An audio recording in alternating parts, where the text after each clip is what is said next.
जो pneumonia most common cause कराता है उसका नाम होता है नीमोकोकल निमोनिया, नीमोकोकल निमोनिया। ये सबके याद करने पड़ेंगे, ठीक है। कौन क्या कराता है इसमें मैं कुछ नहीं कर सकता। नीमोकोकल निमोनिया कराता है मोस्ट कॉमनली एल्वुलर निमोनिया। इसी तरीके से जैसे माइकोप्लाज्मा निमोनाई है ना, कुछ वायरस हैं वो भी इंटरस्टिशियल निमोनिया कॉज कराते हैं, ठीक है।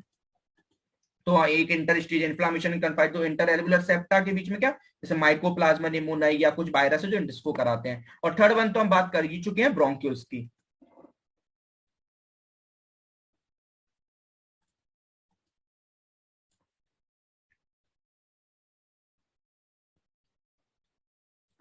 ठीक है, ब्रोंकियोनिमोनिया मतलब क्या, जो आपके ब्रोंक्यूल्स में हो रहा है। तो inflammation is restricted to the conducting airway, क्योंकि यही तो कंडक्टिंग है पूरा एयरवे, यही तो एल्वेलाई को कंडक्ट करके ले जाते हैं। स्पेशली कौन से, जो टर्मिनल और रेस्पिरेटरी ब्रोंक्यूल्स हैं, है ना, जो क्या करते हैं, जो सराउंड करते हैं एल्वेलाई को, बिल्कुल एंड वाले, जो टर्शरी वाले, ये जो बिल्कुल एंड वाले, ये दिख रहे हैं ना, ये टर्शरी वाले जो बिल्कुल एंड वाले, ये देखो अगर इसमें बोले तो यहाँ से निकलते हैं एल्वेलाई के बीच से, ठीक है। ये एल्वेलाई दिख रही है छोटी छोटी,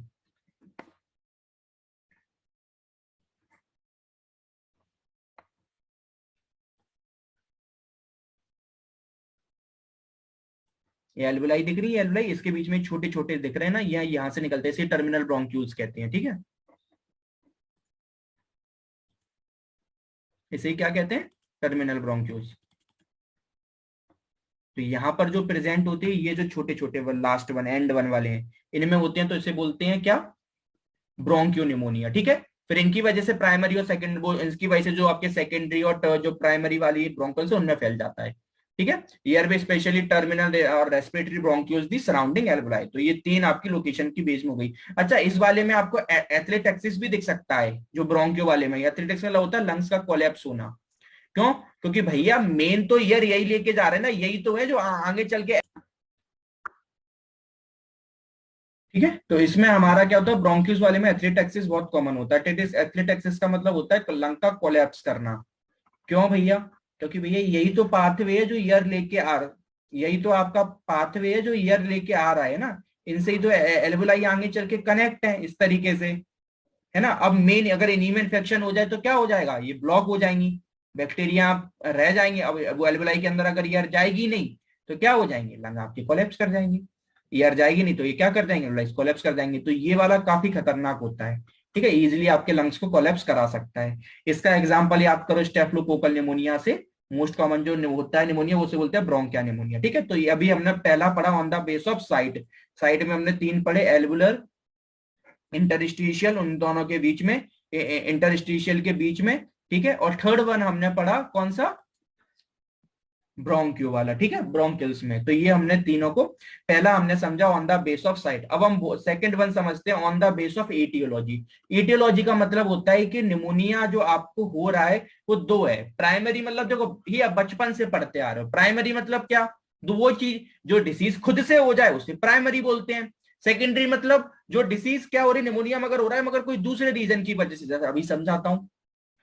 प्राइमरी निमोनिया ये तो समझ ही आ रहा है, caused by specific pathogen organism. वो स्पेसिफिक पैथोजन आपकी बैक्टीरिया या वायरस आपकी बॉडी में एंटर कर रहे हैं जो निमोनिया कराने के लिए रिस्पॉन्सिबल है, उसको बोलते हैं प्राइमरी निमोनिया। मतलब आपको निमोनिया खुद से हो रहा है, क्लियर बात है, ठीक है ना, कोई दूसरा नहीं करा रहा। ऐसा नहीं है कि कोई दूसरी चीज आई, आप मतलब जैसे आपके बॉडी में पहले से कोई डिसीज थी उसने निमोनिया करा दिया, नहीं।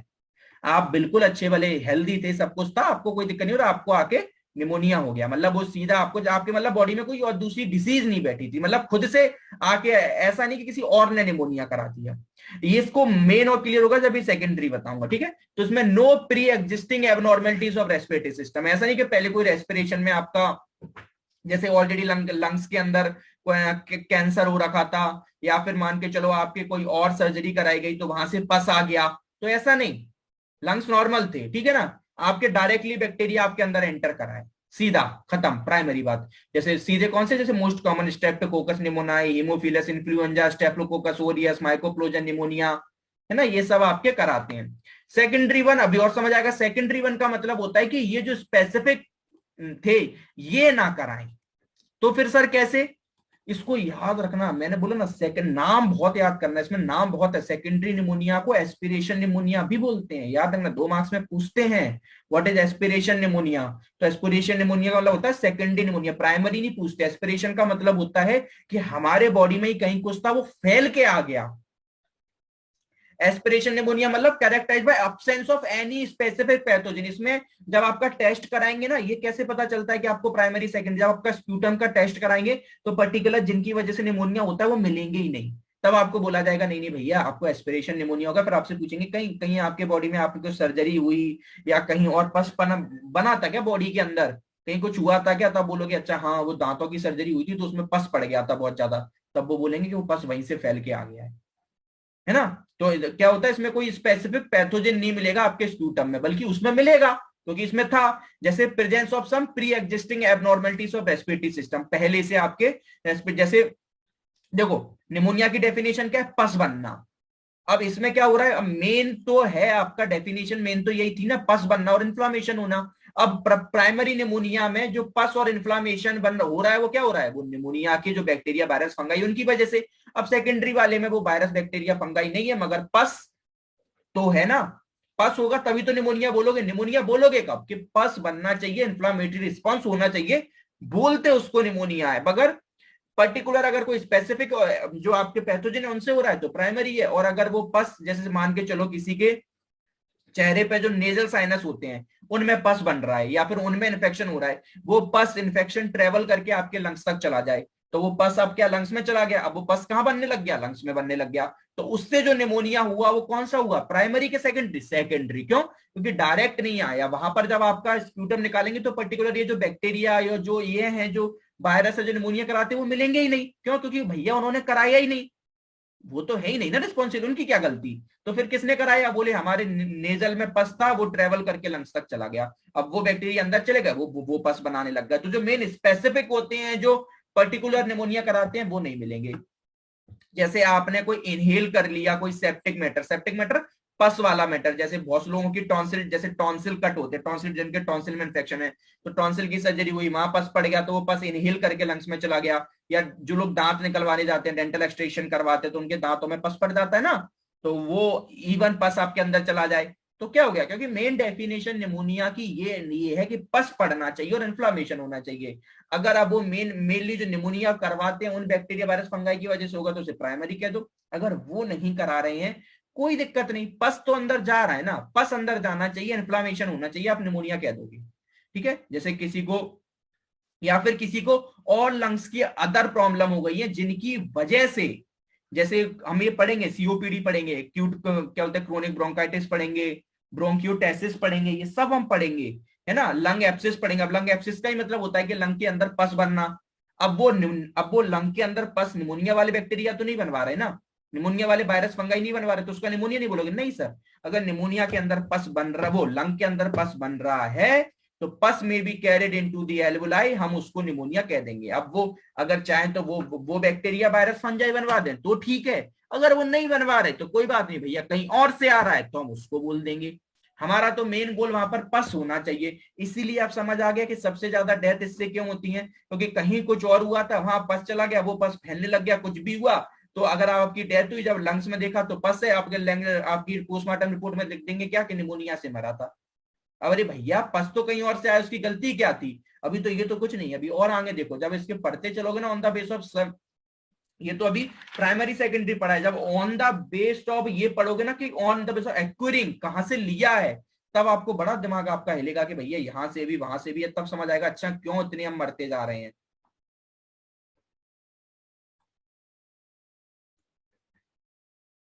सुपरेटिव निमोनिया, अभी हमने एक कौन सा प्राइमरी सेकेंडरी और लास्ट वन होता है सुपरेटिव, ये भी ये नाम भी याद रखना। सुपरेटिव निमोनिया भी 2 मार्क्स में पूछते हैं। सुपरेटिव निमोनिया या इसको नेक्रोटाइजिंग निमोनिया भी कहते हैं, मतलब ये वो निमोनिया को, प्राइमरी हो गया जो बैक्टीरिया वायरस आके कराया, सेकेंडरी मतलब वहां बैक्टीरिया वायरस नहीं है, कहीं और का पस आके चला गया तो उसने हो गया।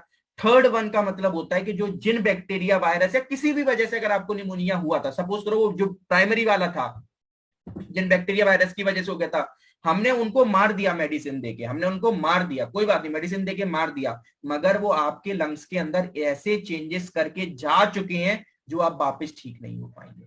क्योंकि हमने बोला था ना, ये हमारे लंग्स को मार के कैसे करते जाते थे, सॉलिडिफाई, उनकी डेथ करते जा रहे थे, जिससे क्या हो रहा था, वो गैसियस एक्सचेंज में हेल्प नहीं कर पा रहे थे। तो वो क्या, वो एकदम नहीं कर देते, उनमें बहुत समय लगता है, अभी स्टेजेस पढ़ाऊंगा आगे। मगर अगर ये उस लेवल तक हो गया कि अब वो लंग्स का पार्ट वापस नहीं दोबारा हील हो पाएगा, तो उसे फिर बोलते हैं नेक्रोटाइजिंग। नेक्रोटाइजिंग का मतलब यही होता है, क्या करना, नेक्रोस कर जाना, खत्म करना, सड़ जाना। तो पस बन रहा है, अगर वो पार्ट सड़ गया तो फिर वो दोबारा कभी ठीक नहीं होगा, वो लंग्स का पार्ट वो कभी ठीक नहीं होगा, वो दोबारा कभी गैसेस एक्सचेंज में हेल्प नहीं कर पाएगा। तो when lungs doesn't heal completely even after inactivation of organism, हमने पूरी मेडिसिन दे दी, सब कर दिया, उसके बाद भी अगर लंग्स ठीक नहीं हो पा रहे हैं, यानी इतनी क्रोनिक फॉर्म में वो मतलब डैमेज अंदर करके चले गए, तो उसे बोलते हैं सुपुरेटिव निमोनिया या नेक्रोटाइजिंग निमोनिया।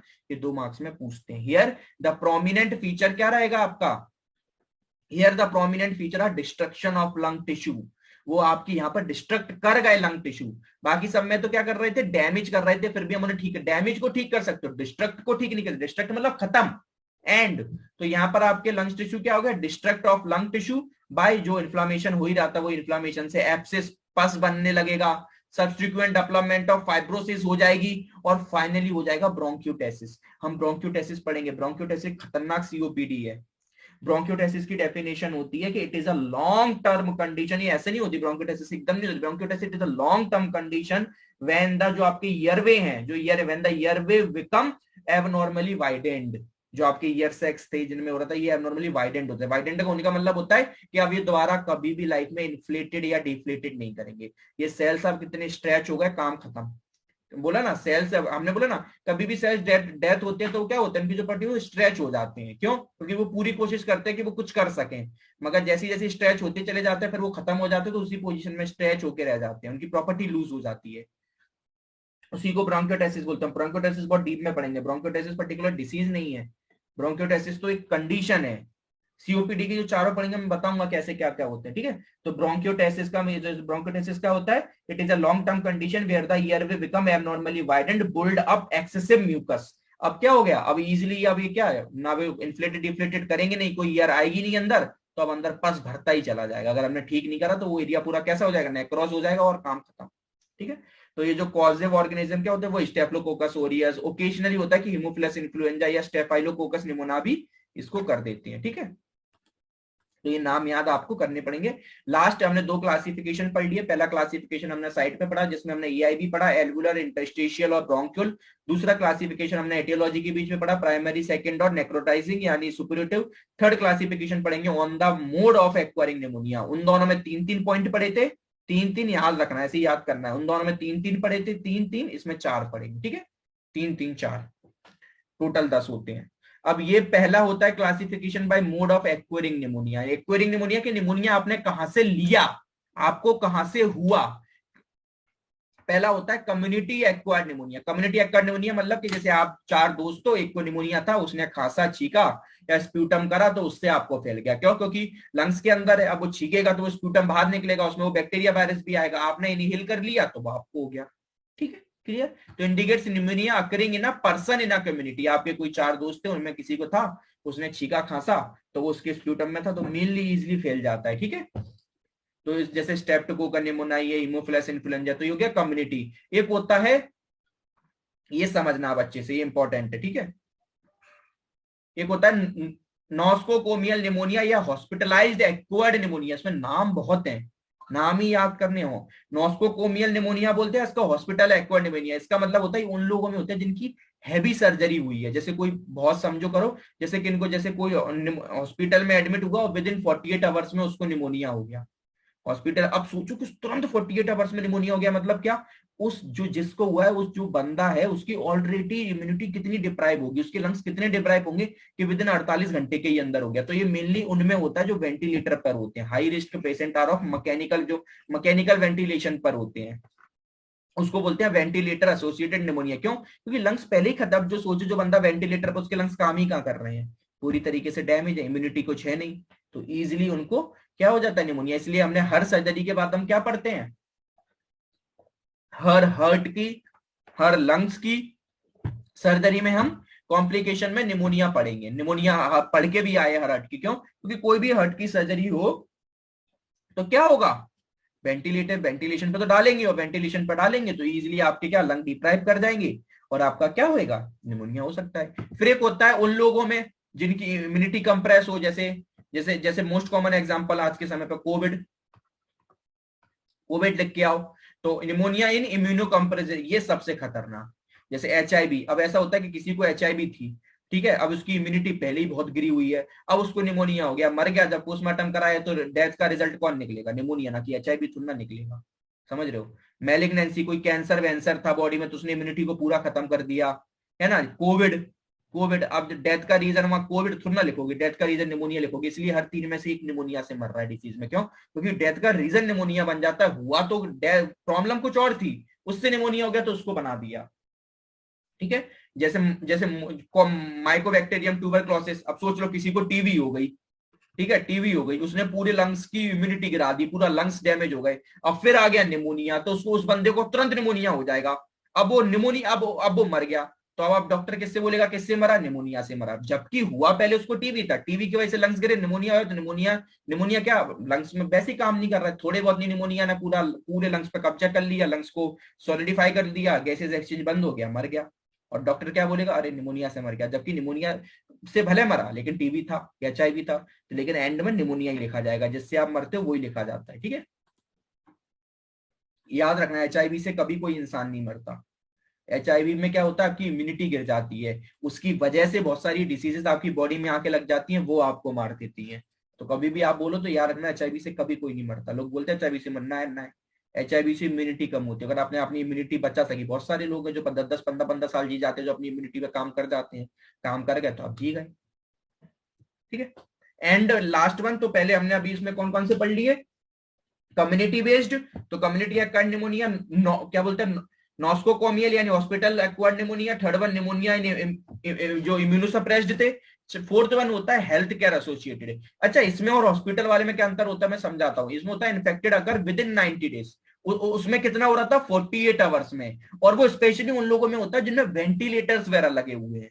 अब सपोज आप गए, आप हॉस्पिटल में गए, ठीक है, आप हॉस्पिटल में, आपका फ्रैक्चर हो गया था, आप 1 हफ्ते तक हॉस्पिटल में रहे, तो फ्रैक्चर में क्या आपके आपको वेंटिलेटर लगा देंगे क्या, नहीं लगाते ना। और आपको जब घर पे आए, और जब आप घर पे आ गए सपोज करो, और फिर उसके महीने भर, या मैंने बोला ना, जैसे सपोज करो आप हॉस्पिटल में मान के चलो मिनिमम 2 डेज या उससे ज्यादा एडमिट रहे, सपोज करना 2 डेज से, मतलब चलो 2 से 7 दिन तक एडमिट रहे लगभग। अब जब आप घर पे आ गए और उसके विद इन 90 डेज के अंदर अगर आपको निमोनिया होता है, जब निमोनिया होता है तो डॉक्टर आपसे पूछता है कि इससे पहले क्या हिस्ट्री क्या थी, तो आप बोलोगे कि यार एक बार फ्रैक्चर हो गया, तो फिर तो डॉक्टर बोल सकता है कि हाँ आप हॉस्पिटल से लेके आ गए होगे।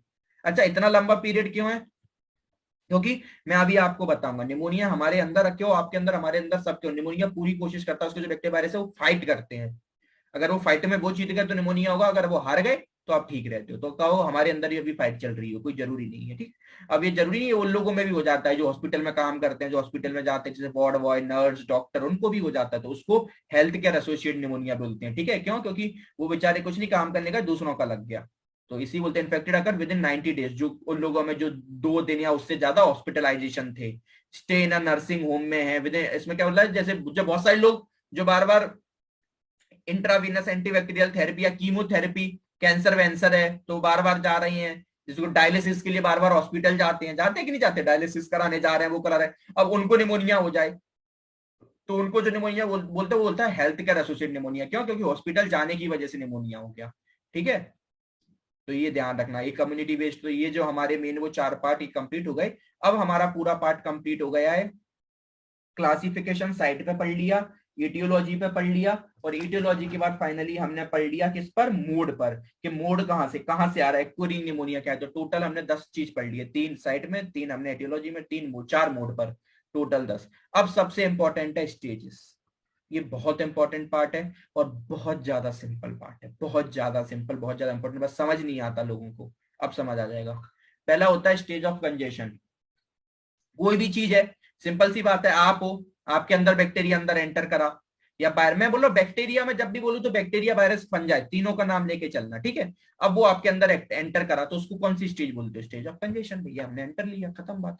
ये कितने दिन का होता है, इसका ये होता है विद इन 24 आवर्स, ये स्टेज 24 आवर्स तक चलती है। ठीक है, मैं टाइम पीरियड इसमें लिखा नहीं है लेकिन बताता चलता हूँ, विदिन 24 आवर्स तक चलती है। इसका मतलब क्या होता है, जस्ट कंजेशन ऑफ वेसल, जो आपकी वेसल्स ट्रेकिया वगैरह होता है उनमें बस वो एंटर करा, आपके वैसा आपके लंग्स के अंदर तक पहुंचा है, मगर अभी कोई एल्वुलर मतलब जो एक्सिड्यूशन है वो नहीं होगा। अरे एक्सिड्यूशन हो कैसे जाएगा सर, बताने की जरूरत ही नहीं है, क्यों एक्सिड्यूशन का मतलब तो पस होता है। पस मतलब कब, जब पहले WBCs आएंगे, वो बैक्टीरिया मरेंगे, वो बैक्टीरिया हमारे सेल को मारेंगे, जब सेल डेब्रिस होगा, टिश्यू डेथ होंगे, तो वो पस बनेगा। तो अभी तो बैक्टीरिया बेचारे अंदर एंटर हुए, जल्दी पस बना दोगे क्या, नहीं बना रहे, ठीक है चलो खत्म करो, तो पस नहीं बनेगा। तो just congestion of vessels without alveolar exudation, कोई पस यहां पर नहीं बनेगा, सिर्फ अभी बैक्टीरिया वायरस अंदर एंटर करिए। क्या मेजर साइन मिलने को मिलता है, इसमें मिलता है फाइन क्रिपिटेशन में बी हर्ड। क्रिपिटेशन का मतलब होता है crackling sound. Crackling sound, crackling sound क्यों सुनाई देता है, सपोज करो ये एल्वुलाई है, ये एल्वुलाई के अंदर होती है, ईयर जाती है, और उनके साथ ये वायरस चलेगा या बैक्टीरिया चलेगा, अब वो ईयर भरी है इनके अंदर, एल्वुलाई के अंदर ईयर का एक्सचेंज चल रहा है, अब इनमें वो बैक्टीरिया चले जाते हैं। जब उनमें जाते हैं ना तो इनमें इस ईयर में ट्रेवल करने लग जाते हैं। जब वो ईयर में ट्रेवल करते हैं ना, जब डॉक्टर स्टेथोस्कोप लगा के सुनता है तो उसको ना ऐसी क्रिपिटेशन साउंड, क्रैकलिंग साउंड सुनाई देती है, क्रैकलिंग साउंड, कि वो बैक्टीरिया अंदर क्या कर रहे हैं, ईयर में ट्रेवल कर रहे हैं, उसको बोलते हैं फाइन क्रिपिटेशन मे बी हियर्ड। तो जो स्टार्टिंग की स्टेज 1 है, तो इसी से डॉक्टर पहचानता है, स्टेथोस्कोप लगा के वो पहचानता है कि अच्छा स्टेज 1 में है कि 2 में है, किस में, ठीक है। तो फाइन क्रिपिटेशन आपको सुनाई देंगे, क्यों सुनाई देंगे, क्योंकि वो सिर्फ अभी ईयर में है, कोई पस वगैरह या कुछ भी नहीं है। मगर अब क्या होगा, अब स्टेज 2 होगी। स्टेज 2 का मतलब होता है रेड हिपेटाइजेशन। रेड हिपेटाइजेशन में इसको क्यों कह रहा हूं, देखो इसका टाइम पीरियड पहले ये होता है 24 आवर तक, ये वाला होता है 48 आवर से स्टार्ट होता है, 48 आवर से लेके 72 आवर, मतलब 2 से 3 दिन तक ये स्टेज चलती है, ठीक है। लगभग ऐसे याद कर लो, 1 से 2 दिन ये स्टेज चलती है, 2 से 3 लगभग ये स्टेज चलती है, फिर इसके नीचे वाली 4 से 6 दिन तक चलती है, और स्टेज 4 चलती है 8 से 10 दिन तक, ठीक है। अब ये 2 से 3 दिन जो स्टेज चलती है, इसमें होता क्या है, रेड हेपेटाइजेशन मतलब आप जो बैक्टीरिया वायरस अंदर एंटर कर गए। अब जैसे ही जब भी कोई भी चीज एंटर करती है ना, तो हमारे बॉडी को जैसे ही रिस्पॉन्स मिलता है, हमारी बॉडी मालूम क्या करती है, अच्छा अभी भी एग्जीक्यूट में पस नहीं दिखेगा, याद रखना, पस तो जब दिखेगा जब बैक्टीरिया मरेंगे, सेल्स मरेंगे, अभी पस नहीं है। सपोज करो जैसे ही हमारी एल्वुलाई है, इसके अंदर ये बैक्टीरिया वायरस आ गया, जैसे ही आते हैं ना, क्या होता है, हमारी बॉडी को रिस्पॉन्स दिखता है कि हमारे बॉडी में कोई अंदर एंटर कर गया है। तो बॉडी में सबसे पहले होता है सर्कुलेशन इंक्रीज, सर्कुलेशन इंक्रीज होता है। क्यों सर्कुलेशन इंक्रीज होता है सर, क्योंकि सर्कुलेशन इसलिए इंक्रीज होता है कि सर्कुलेशन इंक्रीज नहीं होगा तो WBCs आएंगे कैसे, मतलब इन्फ्लामेटरी प्रोसेस स्टार्ट हो जाती है, इन्फ्लामेटरी प्रोसेस। और इसलिए जो रेडनेस दिखती है ना, इन्फ्लामेटरी में रेडनेस, 4 चीजें बताई, 5 चीजें थी, redness, pain, temperature, swelling, irritation, उसमें जो रेडनेस दिखती है वो क्यों दिखती है, इसलिए तो दिखती है क्योंकि ब्लड सर्कुलेशन इंक्रीज हो जाता है। ब्लड सर्कुलेशन इंक्रीज होगा, उसी से WBC आएंगे, RBCs आते हैं, RBCs आएंगे अपने लेवल पे काम करने, ठीक है। RBCs क्यों बढ़ जाते हैं, तो इसको रेड हेपेटाइजेशन क्यों, क्योंकि स्टार्टिंग जब स्टेज 2 की होती है ना, तो आपको मालूम कैसा दिखता है, रेड कलर का। अगर ये जब लंग्स में, अब आपको तो नहीं दिखेगा, मगर जो लोगों ने, जो डॉक्टर्स ने जो कराए, तो उसमें देखा कि स्टेज 2 पे इतने टाइम पे जो आपका लंग्स का जो कलर होता है वो कैसा होता है, रेड रेड कलर का हो जाता है लंग्स। क्यों हो जाता है, क्योंकि ब्लड सर्कुलेशन बहुत ज्यादा इंक्रीज हो जाते हैं, ब्लड सर्कुलेशन हैवी। तो क्या होता है, इंट्रा एल्वुलर, अब जो एक्सीड्यूशन होना स्टार्ट हो गया, फ्लूइड निकलना स्टार्ट हो गया, मगर उस फ्लूइड के अंदर जो पस बन रहा है, मगर उस जो फ्लूइड बन रहा है उसमें अभी कोई WBC नहीं है। क्यों, क्योंकि WBC नहीं है, कोई सेल डेथ नहीं है, कुछ भी नहीं है, सिर्फ RBC आएंगे, सिर्फ अभी RBCs आएंगे। सर्कुलेशन बढ़ा है, अब WBC इसके बाद आएंगे, तो सिर्फ RBCs आना स्टार्ट हो गई, यानी फ्लूइड निकलना स्टार्ट हो गया, मगर उस फ्लूइड में अगर देखेंगे तो सिर्फ और सिर्फ RBCs होती हैं। तो उस फ्लूइड में सिर्फ और सिर्फ क्या होती हैं, RBCs होती हैं।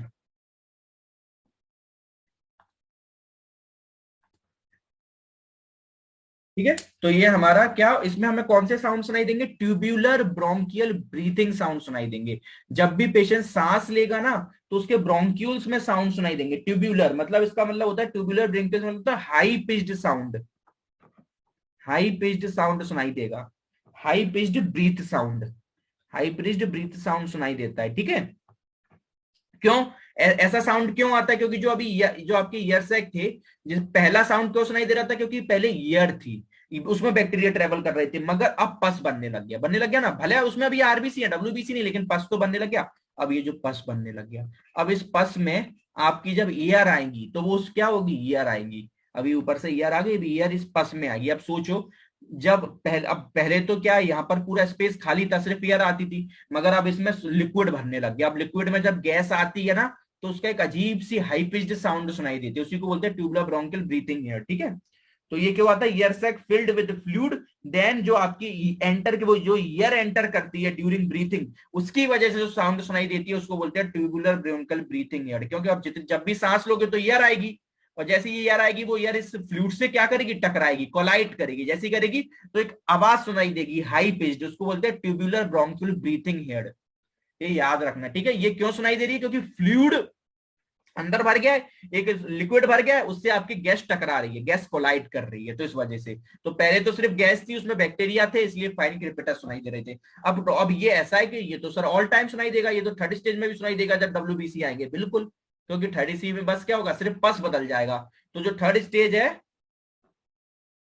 थर्ड स्टेज को बोलते हैं स्टेज ऑफ ग्रे हेपेटाइजेशन। इसको या ग्रे हेपेटाइजेशन या इसको येलो हेपेटाइजेशन भी बोलते हैं। क्यों, क्योंकि ग्रे या येलो, क्योंकि अब जो पहले रेड कलर था वो कैसा हो जाता है, येलो हो जाता है पस की वजह से। तो oxidation is mainly WBC with minimum RBC. जो पहले आरबीसी थे जो बढ़े हुए थे, वो अब आरबीसी यहाँ पर कम होते चले जाएंगे, यहाँ पर बढ़ जाएंगे डब्ल्यूबीसी भयंकर तरीके से।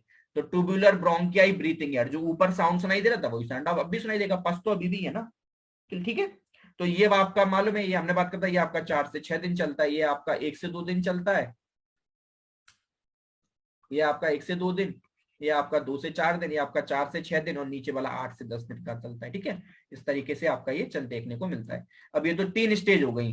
पहला हमने पढ़ा स्टेज ऑफ कंजेशन के बैक्टीरिया वगैरह एंटर करा, फिर रेड हेपेटाइजेशन, आरबीसीज आए, हमने बताया आरबीसी ब्लड सर्कुलेशन बढ़ाने को आए, फिर डब्ल्यूबीसीज आने लग गए, और फिर उसके बाद फाइनली स्टेज ऑफ रिजोल्यूशन होता है। रिजोल्यूशन का मतलब होता है कि जो आपके बैक्टीरिया थे, जो आपके बैक्टीरिया थे वो सॉरी जो आपके डब्ल्यूबीसीज आए, उन्होंने आपके क्या जो बैक्टीरिया जो भी फॉरेन थे उनको क्या करा, मारा, मारा, उनको मारने लगे। तो एग्जीड्यूट क्या, अब मारने लगे, फिर कौन आते हैं, मैक्रोफेजेस, मैक्रोफेजेस आते हैं। वो क्या करते हैं, वो इन डब्ल्यू, अब ये मर गए तो इसी से तो बनता है आपका सेल डेब्रिस।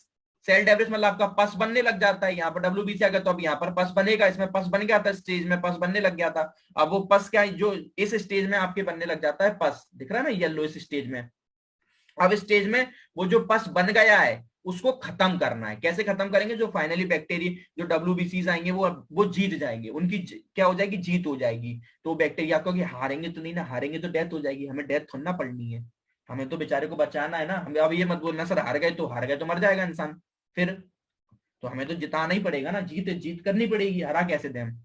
तो हमारे डब्ल्यूबीसी ने क्या करा, बैक्टीरिया वायरस फंगाई को मारा, मार दिया। अब क्या होता है, ये मर जाते हैं, अब ये वहीं पर डले हैं, ये पस पस बन के घूम रहे हैं। तो फिर मैक्रोफेजेस आते हैं और उस पस को क्या करते हैं, इंगल्फ, खा लेते हैं, खत्म कर देते हैं। तो एग्जीड्यूट इज एब्जॉर्ब्ड और रिमूव, खत्म। फाइनली जो हमारे मैक्रोफेजेस हैं और जो हमारे प्रोटियोलाइटिक एंजाइम है उसको पूरा खत्म कर देते हैं, उस पस वगैरह को पूरा खत्म कर देते हैं। मगर एक इससे दिक्कत स्टार्ट हो जाती है कि जब तक आपके डब्ल्यूबीसी उसको खत्म करते हैं, जब तक करते हैं तब तक वो बैक्टीरिया वायरस जो भी होते हैं वो एक मिनिमम अमाउंट ऑफ डैमेज तो करके चले ही जाते हैं। यानी वो मिनिमम अमाउंट डैमेज का मतलब होता है कि वहां पर फाइब्रोसिस तो हो ही जाती है, ये फाइब्रोसिस हुई जाती है, क्योंकि मिनिमम ऐसे जितना भी होगा और वो फाइब्रोसिस हो गई तो फिर आपको लाइफ भर कोर्स क्रिपिटेशन, मतलब एक अजीब सी क्रिपिटेशन साउंड सुनाई देगी। क्यों, उन फाइब्रोसिस की होने की वजह से। तो सर फिर इसे कैसे बचाएंगे, हमारा यही तो काम होता है कि हम बॉडी को खुद से हील नहीं करने दें। नहीं भैया,